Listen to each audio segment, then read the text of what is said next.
Hi, it's been a while. My future me. We are studying now for a test that you have to take. 100 questions, 4 hours, and 15 minutes next week. And so you're studying outside here in nature. And it's a beautiful summer day of 2024. And the kids are inside.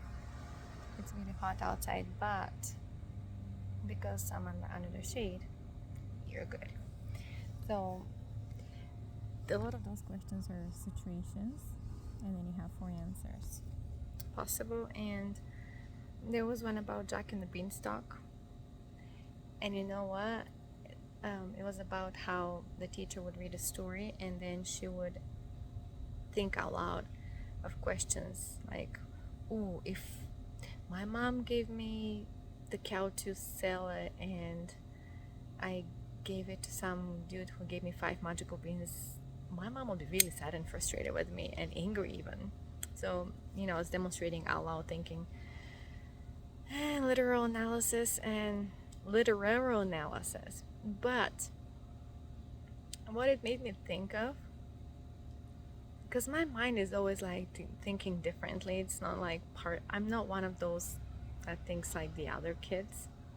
And my imagination is wild. Like, I constantly think of, oh my gosh, I could use this thought, and if I could just do the animation on it, I could just make this little book for kids. Like, that's how my mind works all the time.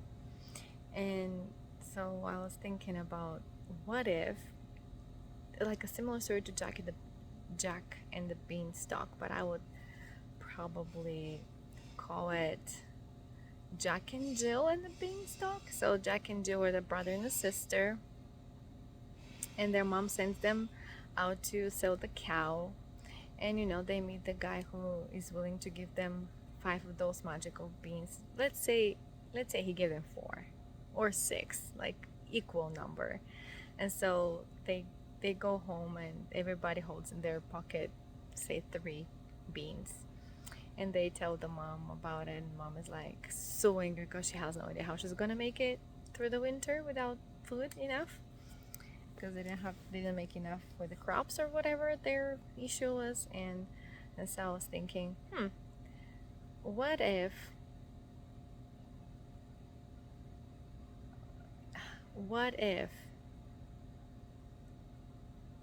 Jack represents the pessimist or the negative person inside of us, and Jill is, it doesn't really matter gender, but let's just say he's the negative and then she's the positive, the optimist inside of us. What if he planted a seed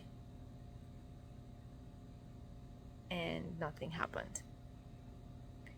And just like what the mom's reaction was like, yeah, I told you, it's just some dude literally tricked you and gave you those beans that he called magical, and now he has our cow and we have nothing.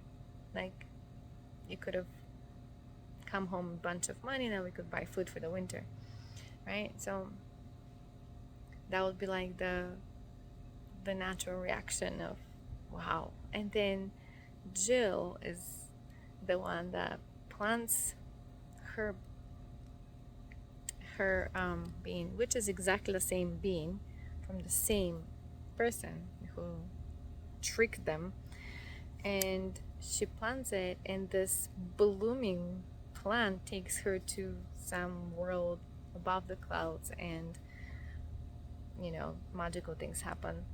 So my point was, I guess, that we have those 2 Jack and Jill in us, and it depends very much on our attitude, how we turn it and twist it so that it can make us fly, because the sky is the limit, right? Hi, do you need anything? No. Yeah, kids are checking on me. I've been sitting on this camp chair For quite a long time today, actually, mostly most of the time today. Besides going to the bathroom, but yeah. So how can it's another way of making the story like life serves you lemons and you turn into lemonade, or yeah, something like that. So I thought about the magical beans. They are magical only if we let them be magical. That's the that's my fable for the day, I guess. But it was really fun to think about. In my head, it sounded better than what I just vocally said, but you know what I mean. It's we feed those two thinking people in our heads. Like one is the pessimist, one is the positive, and one makes you fly, one grounds you down with negativism. And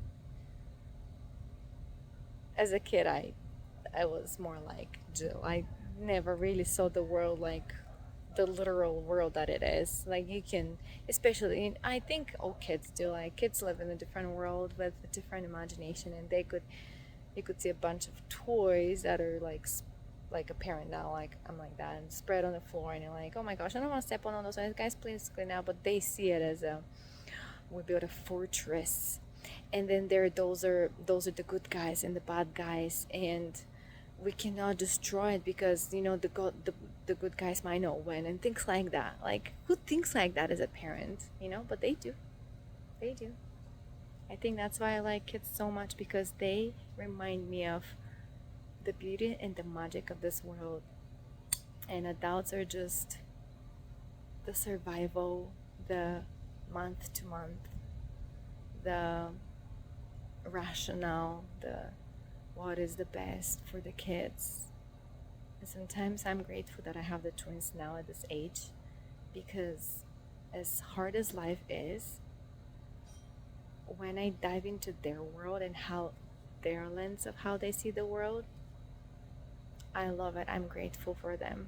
They are keeping me real. They keep me in a world where it's beautiful and things don't make sense but magically happen.